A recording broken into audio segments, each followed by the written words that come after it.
because the world becomes better when we share what we're passionate about. All you need is an iPhone. Sorry, Samsung people. No, he actually mentions, you can use anything, but he's more familiar with the iPhone, and I think I love the whole idea that you can just kind of start today with one of, I mean, you could spend $1,000, but I bought my phone for I think 400, a used iPhone. You can start tomorrow with not much money. It's if we put our like pressure on ourselves to kind of copy vegan gains or who else is big? I don't know. Who the hell else is a vegan? I can't think now that I'm on camera. I'm nervous. But if you put that pressure on you to be a vegan gains, you likely won't start at all. It's kind of the same with like I think of him in the terms of being like this punk rock guy because he doesn't do anything fancy. He's not showing off his physique. He just kind of turns on a camera and goes and says, "Hey, you can do this."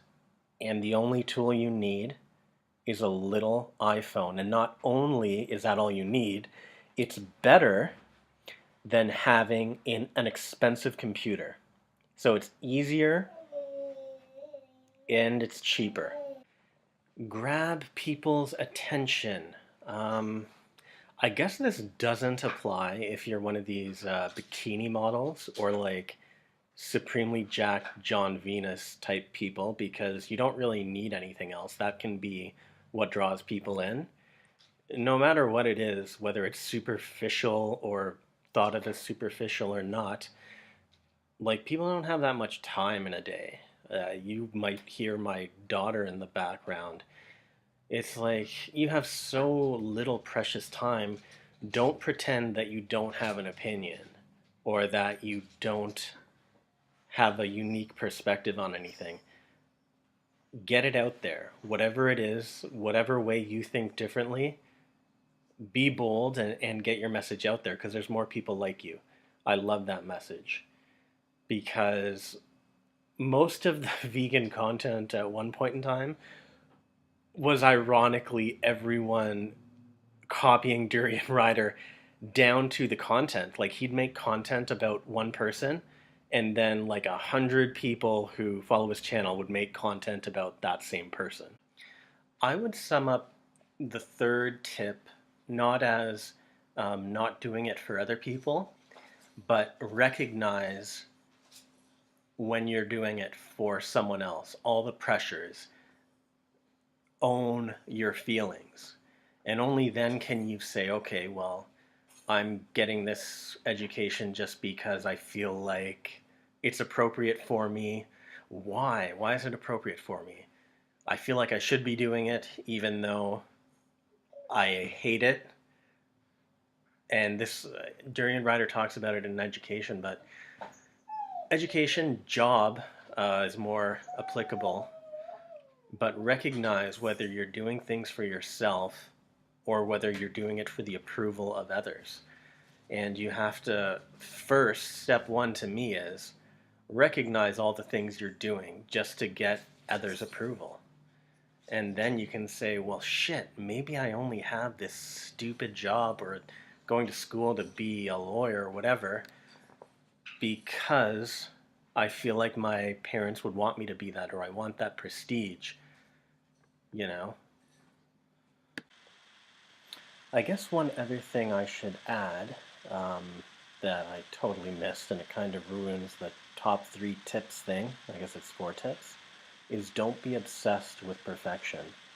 I guess that's like a person by person basis type deal because that's like super important to me because unless I get obsessed, I find it hard to do things. Um, I find it hard to just partially commit and not go overboard with the quality.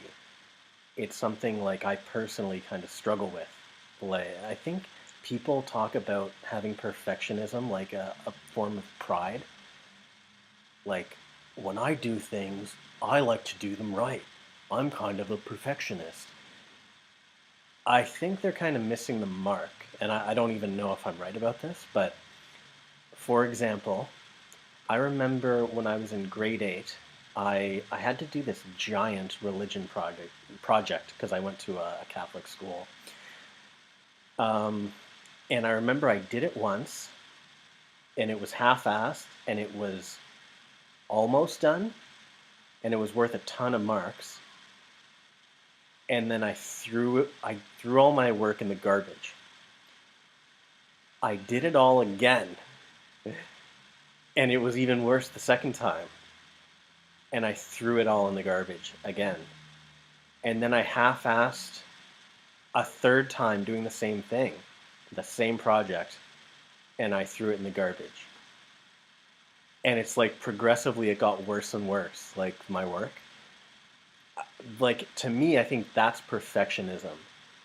And one of the best pieces of advice for me, maybe for you, maybe not, is like, if anything's worth doing, it's worth doing half-ass. And you got to tell people like me that, because unless I'm doing it for hours and hours a day, I won't do it for 10 minutes. I'll only do it overboard, right? So for me, like, telling me I don't have to be George Lucas with my YouTube videos is hugely important. And because I feel like I suffer from perfectionism-ish disease. Yeah. But anyhow, like, that paralyzes me from putting out content or doing anything in life. If I don't do it 100%, I'll like not do it at all. And I wouldn't even upload anything to YouTube probably if it weren't for Durianrider. You know, be homeless. I wouldn't even use a computer. I just use an iPhone if my budget was limited, because it's all you really need. Really, really killer product. That's all you need. iMovie, download it on your iPhone, and then also to monetize your account, you can use YouTube Creator Studio. And that's all you need. You don't need a computer anymore. You can use an iPad or a fucking iPhone. So you don't need fancy computers. You don't need fancy cameras. If you've got those that sort of help, but they're not essential, they're sort of condiments. But what you definitely need an iPhone, if that's always, as a basic. So the biggest mistake you can do is think you have to do like this Steven Spielberg stuff every single video. I'll tell you what, every one of our videos is shit compared to Steven Spielberg or George Lucas. But, you know, shit quality, what we can go for is relatable content. Relatable content where your demographic can see you as like a community leader or an advisor, or just an average everyday person. You're sharing your story. And that's why it's called YouTube. The word tube is like an American term for TV, and you is you. So it's your TV station. So consistency meaning bang out the videos. Just bang out the videos. The more you do, the more energy you put in, the more energy come back. The more chance someone's gonna find your channel, find your video. And I recommend doing a diverse niche. I'll do anything. I'm like an omnivore when it comes to YouTube. I'll do any video on any topic. I'm not limited by anything like that. Just do videos on anything. And now all of a sudden that's really easy to do because you can be so consistent. Because the biggest mistake I made as a teenager was seeking approval. Let's not live our lives chasing approval for them. It's a time to stop. You're no longer a baby living in a forest pack of fucking humans scared of the tigers in the forest. It's time to start living and start loving and appreciating shit and having an attitude of gratitude. Self-approval, man, is what it's about. And people love people with strong opinions.